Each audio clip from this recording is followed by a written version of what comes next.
There is an app for almost every purpose today, be it a language app or a gaming app, or even a health monitor app. Yes, Papa, apps are basically application software. But I wonder how these apps are made. Who makes them? People called app developers make mobile apps. They design, test, and launch an app. Our teacher has taught us to create our own mobile app. What is an app? An app is a software program primarily developed for handheld smart devices such as mobile and tablet. It helps the user to perform their personal and professional tasks more efficiently. The app is a modern term derived from the word application. Generally, the word app is used to refer the application on smart devices such as mobiles and tablets. Thousands of apps are available for smart devices. Most of these apps are freely downloadable. However, some of the apps need to be purchased from the App Store. The three most popular app stores are Google's Play Store, Apple's App Store, and Microsoft Store. However, the Windows Store is not in use for mobile devices, but can download the apps for your computer from the Windows Store. There are mainly three types of applications, which are desktop applications. The application that is mainly developed for computer or laptop is called a desktop application. This type of application depends on the hardware and operating system on which it runs. It is usually developed for a particular operating system. Some of the examples of desktop applications are Paint, Notepad, and Word. Mobile applications. The software program that is developed for handheld devices such as smartphones and tablets is called a mobile application, also known as mobile app. These apps are installed and run on the device itself. Some of the examples of mobile apps are Snapchat, WhatsApp, and Facebook Messenger. Web applications. The application program that is stored on a remote server and accessed over the internet through a web browser interface is called a web application. Some of the mobile apps and web apps look and work in same way with very little difference between them. However, these two are very different from each other.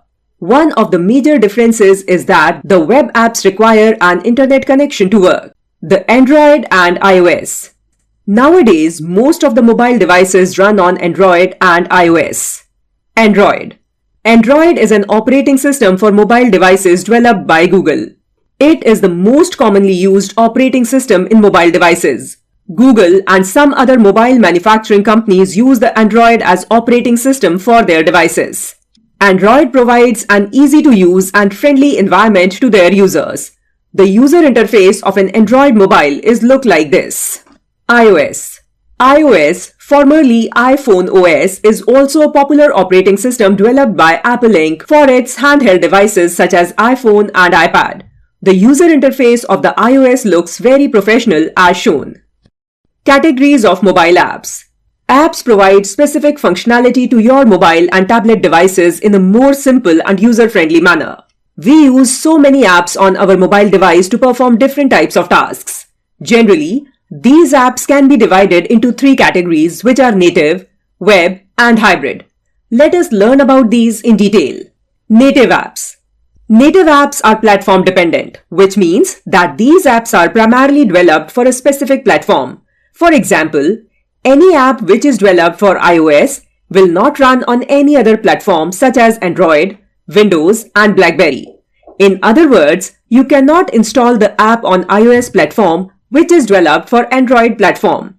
Most of the apps installed on your mobile device are native apps. These apps are distinctly accessible from App Store and offer the fastest, most reliable, and most responsive experience to users. Some of the examples of native apps are Camera, Microphone, Gallery, and Address Book. However, there are some alternatives also available for these apps, but using native apps is easiest. Web apps. Web apps are actually web applications which give a user with experience similar to native apps. These apps are not deployed on the App Store. Hence, you need an extra app called browser to access these apps on your mobile device. You also need an internet connection to work with web apps. These apps are generally developed in HTML and CSS. Web apps are different from websites. The major difference is that a web app can be a small part of a website which provides a particular functionality. On the other hand, a website can contain many web apps. Some of the examples of the web apps are OLX, Flipkart, and Pinterest. Hybrid apps.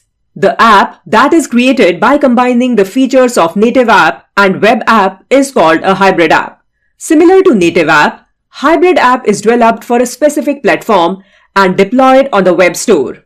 You need to install the hybrid app before using it on your mobile. Hybrid app can be created by using many hardware features of your device, such as camera, and developed by using HTML and CSS similar to web app. Nowadays, developers use development tools to package the code of the hybrid app with a browser to make it as a native app. In this way, hybrid apps become cross-platform, which means that the same code can be run on multiple platforms. This technique saves the development time and cost also. Some of the examples of the hybrid apps are Instagram, Gmail, and Twitter. Varieties of apps. Apps have become an integral part of our life. Nowadays, people are using mobiles for many purposes such as communicating, learning, teaching, and playing games. This leads to the development of several types of apps. Gaming apps. Today's most popular category of mobile apps is gaming apps, which shared more than 24% area of the App Store. Gaming apps allows us to improve our cognitive skills such as attention and focus. Some of the gaming apps allow children to learn while playing. These apps also allow us to play games with other friends and share scores on social media. Some of the most commonly used gaming apps are Call of Duty, Candy Crush Saga, and Angry Birds. Productivity apps. Productivity apps, also known as business apps, used by businessmen to perform several complex tasks. These apps allow businessmen to do their work more efficiently. Some of the most commonly used productive apps are Google Calendar, Evernote, and Dropbox. Entertainment apps. Entertainment apps are developed to entertain the people. These apps allow users to watch videos, post photos, search upcoming events, etc. The main purpose of the entertainment apps is to keep their users engaged. Gaming apps also entertain users, but they are different from entertainment apps. Some of the most commonly used entertainment apps are Netflix, Disney Plus Hotstar, and YouTube. Utility apps. Utility apps allow us to do our daily tasks such as booking a cab, booking a railway ticket, booking an appointment with doctor, sharing files, and performing calculations. These apps make our work easy. Some of the most commonly used utility apps are Google Assistant, Calculator, and Flashlight. Educational apps. Today's world is more cautious about self-education. Educational apps provide a platform for children to learn from anywhere and anytime. These apps use advanced methodologies and new concepts to make the learning easier. Some of the educational apps help teachers to support their teaching process. Some of the most commonly used educational apps are Khan Academy, Vedantu, and Grammar-EN. Social networking apps. Social networking apps allow us to connect with friends and family members. The main motive of these apps is to keep track on life of your friends, family, and some other people whom you do not meet regularly. By using social networking apps, you can share your personal and professional views, photos, and videos. Some people also use these apps to expand their business and spread their products all over the world. Some of the most commonly used social networking apps are Facebook, LinkedIn, and WhatsApp. Communication apps. Communication apps allow us to communicate with each other by sending and receiving messages, information, and opinion in the form of texts, videos, and audios. These apps also allow us to see the face of the person whom you are talking. The most commonly used communication apps are Skype, Messenger, and Google Duo. E-commerce apps. E-commerce means to buy or sell products on an online service over the internet. E-commerce apps allow us to buy or sell products while sitting at home or any other place. Amazon is the leading online marketplace which provides an excellent shopping experience to their users. Some other examples of the e-commerce apps are Flipkart and Blinkit. Downloading and installing the app. To download and install an app on an Android iOS device, just search the app on Play Store or App Store and tap or click the install button. That will show up on the app's user interface. You can still find it in Component pane and Properties pane. Block Editor. This is the place where we code the components added in the design window and instruct them the actions to be performed by them. Following are the main parts of the block editor. Built-in blocks. It contains all the predefined blocks in the application. They are responsible for handling operations like math, text, logic, and control. Component blocks. It contains relevant blocks for the components we have added in the design window. Workspace. It arranges all the blocks for coding in the workspace. Trash. It is used for deleting blocks that are not required. Backpack. It stores the copy of all the blocks even when we exit App Inventor. Making click event for button. 1. Click on button talking_me. 2. Drag and drop. When talking_me, click do to workspace. This is an event handler block that will handle what happens when the button on your app is clicked. Program the text to... In this video, I'm going to show you a website which is called as MIT App Inventor, where you can create your own Android app. So for this, you don't need any programming skills. So without further ado, let's get started. So open your browser and type MIT App Inventor. So you can see here. So this is the website, and over here you can create your own Android app. So you can see the website. So you should go to create app page, and then you can see, then you need to click, okay, let me, it takes a while later, and yeah. So let me go to project, and let me start a new project, I guess. Okay, so here you need to provide your project name. So here you need to provide the project name. So let me write drawing app. Okay, and yeah, then hit OK. And so this is the workspace where you can create your app. So in this video, I'm going to show you how you can create a simple drawing app, and anyone can create this app. So you need not to know any programming language or something like that. So this is our screen, and you can see on the right side we have properties, and on the left side you have the user interface like button, checkbox, image, label, etc. And so we are creating the app where you can draw a line or image in the screen. So for that you need a canvas. So a canvas is a space where you can draw something. So let me go to the drawing and animation section, and you need to drag this canvas, drag and drop to your screen, and you can see our canvas is small. So go to the property tab, and you need to change this height into fill parent type. So let me zoom in a bit so you can see here. So now it is in automatic, and you need to click on fill parent and click OK.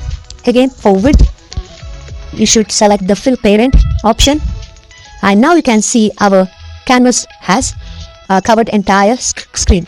So now let me go to the sensor section, and let me drag this accelerometer sensor. Then you need to go to blocks, and here we need to provide our the program code, and where our user can interact with our application. So click on canvas, and you need to drag this canvas one.dragged event. So click on this event and drop it here, And you can see here it has a x y coordinate and previous x previous y, current x and current y coordinate. So this the start x and y coordinate is used when the user touches the screen. So it is used to note the starting point of the line. And you can see we have previous x and y coordinate. So as the user draws a line, so this xy coordinate will note that point, and the end point will be noted by this current x and y coordinate. So now you need to go to this canvas, and then you need to select call canvas1 dot, not this one guys, okay, call canvas1 dot draw line function. So you need to drag this function and you need to drop it here, and you can see here we have x1 y1 x2 y2 coordinate, and we need to provide the coordinate to this space. So go to the variable and drag this get, need to drop it here, and you need to select previous x coordinate, then duplicate it and again drop it here, and in here you need to provide previous y coordinate, again duplicate this, and here you need to provide the current x coordinate, and over here you need to provide current y coordinate. So let me test this application now, and then we are going to so after installing the app, it should look something like this. So you can draw anything on this canvas, and so you will be having a working application with you. And yeah, now so now you need to provide a code where you can clear the canvas. So you can use buttons for that, but in this video I'm going to use accelerometer, where when you shake the phone, the canvas will be cleared. So go to the accelerometer sensor and drag this accelerometer sensor 1 dot shaking. Then you need to go to the canvas and you need to drag the function called canvas 1 dot clear. So you need to drop it inside this event, and now let me test the app. So let me draw some image on the canvas, and when you shake the mobile, the smartphone, the canvas should clear. So you can see, let me write something. So this is how you can create a very simple drawing app using MIT Inventor App Inventor.